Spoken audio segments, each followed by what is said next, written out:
Nah temanku ini namanya Bunga. Aku tuh sama dia tuh emang udah kenal udah dari lumayan lama, udah dari beberapa tahun yang lalu, dan emang sering kemana-mana bareng, sering apa-apa bareng gitu.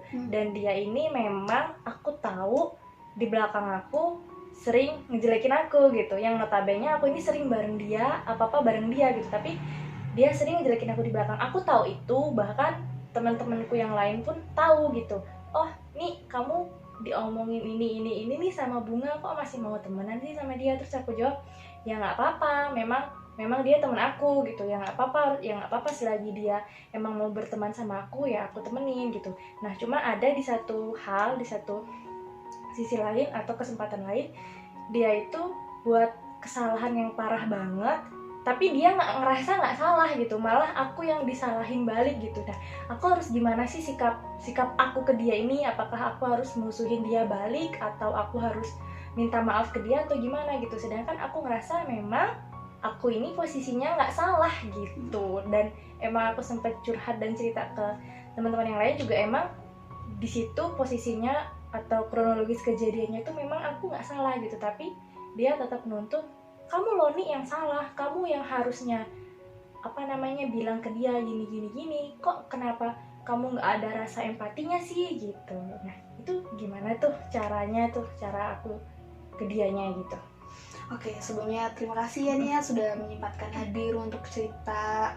Oke, mungkin saya sebagai konselor kamu akan memberikan beberapa solusi ataupun ya solusi untuk kamu ke depannya. Dilihat dari kasus yang sedang kamu alami sekarang, menurut saya kamu sudah bagus memberikan effort baik ke dia. Tapi ada kalanya sesekali kamu harus menjauhi dia, karena pada dasarnya di sini kita sudah tahu bahwasannya sikap dia itu adalah sikap yang toksik. Nah, apalagi toxic di pertemanan kan. Jadi yang namanya toxic itu kita harus jauhin ya gitu, karena yang namanya toxic kedepannya bakalan tidak baik untuk kita. Jadi ketika kita sudah tahu bahwa kesalahan dia, kita harus bisa menjauh. Kenapa menjauh? Bukan berarti ini adalah hal yang buruk, tapi untuk kebaikan kamu ke depannya, seperti itu. Jadi ya untuk sikap kamu ke dia ya biasa aja, nggak apa-apa. Karena gini, jangan sampai kita membalas jahat dengan kejahatan, itu tidak baik ya kan. Tapi kita jauhin aja untuk kesehatan pertemanan kita gitu, karena yang namanya toxic itu harus dijauhin gitu. Jadi memang kita nggak apa-apa untuk dalam hal memilih teman gitu ya Kak? Iya, nggak apa-apa. Emang kita yang namanya memilih teman, kita harus pintar-pintar. Seperti halnya ketika kita berteman dengan penjual ikan. Ketika kita berteman dengan penjual ikan, kita akan keikutan bau dari ikan tersebut, bau amis tersebut. Tapi ketika kita berteman dengan tukang minyak wangi, kita akan keikutan harumnya. Seperti itu perumpamaannya. Jadi kita sebagai teman pun harus pandai-pandai dalam memilih teman. Apalagi di era sekarang ini kan, di era kemajuan, kita harus pilah-pilah yang namanya berteman. Jadi memang tidak salah kalau saya memutuskan untuk nggak mau lagi nih berteman sama dia gitu, dalam artian selain nggak mau terlalu deket, memang tidak mau mengulangi kesalahan yang sama gitu, karena memang itu berpengaruh buruk buat diri saya sendiri gitu ya.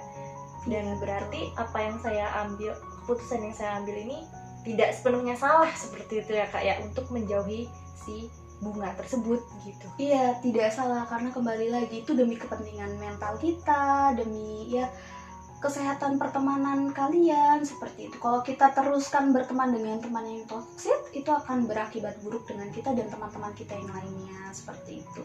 Nih, dari pengalaman aku sendiri ini, aku kan udah mencoba untuk menjauhi dia gitu ya, untuk nggak terlalu dekat sama dia lagi, bahkan hampir untuk akhir-akhir ini nggak pernah main bareng sama dia gitu. Di sisi lain, banyak teman-teman yang nanya, karena emang aku sebelumnya sering bareng Bunga, banyak teman-teman yang nanya, kok nggak sama dia lagi sih, kok nggak bareng dia lagi nih, kok nggak bareng sama si Bunga lagi sih nih ya gitu. Itu aku harus jawab gimana nih buat teman-teman yang pada nanyain kayak gitu tuh, karena emang biasanya kita selalu bareng, terus akhir-akhir ini emang nggak pernah bareng sama sekali gitu kan. Itu apa sih yang aku harus jawab buat teman-teman yang nanya tentang hal tersebut? Oke, kalau menurut aku sih kita lebih memberitahu, mungkin kayak kita memberitahu teman-teman yang ketika ada yang bertanya kenapa kita tidak bermain lagi dengan dia, ya mungkin Nia bisa menjawabnya kita lagi ada kesibukan masing-masing yang menyebabkan kita tidak bisa bertemu atau jarang bermain lagi. Jangan sampai teman-teman yang lain tahu dengan masalah kita, karena dengan teman-teman yang lain tahu masalah kalian berdua, mereka akan terus penasaran, dan bisa jadi di antara mereka ada yang namanya adu domba. Itu yang ditakutkannya. Jadi ya alangkah baiknya nih ya berbicara dengan teman-teman yang bertanya seperti itu, jawab aja seperti itu gitu. Jadi Nia tidak harus memberitahu hal yang sebenarnya gitu ya, tapi mencoba untuk menutupi hal tersebut gitu, dan itu pun justru lebih baik daripada mengumbar masalah. Iya, seperti itu Nia. Oke, mungkin curhatan dari aku untuk saat ini segini aja nih Kak. Tapi mungkin kalau nanti ada problem lagi dari diri aku, boleh ya aku curhat ke Kak lagi? Boleh banget dong. Saya selaku konselor dari kamu sangat senang sekali ketika kamu atau teman-teman yang lain cerita kepada saya. Semoga solusi saya bisa bermanfaat atau baik ke depannya buat Nia.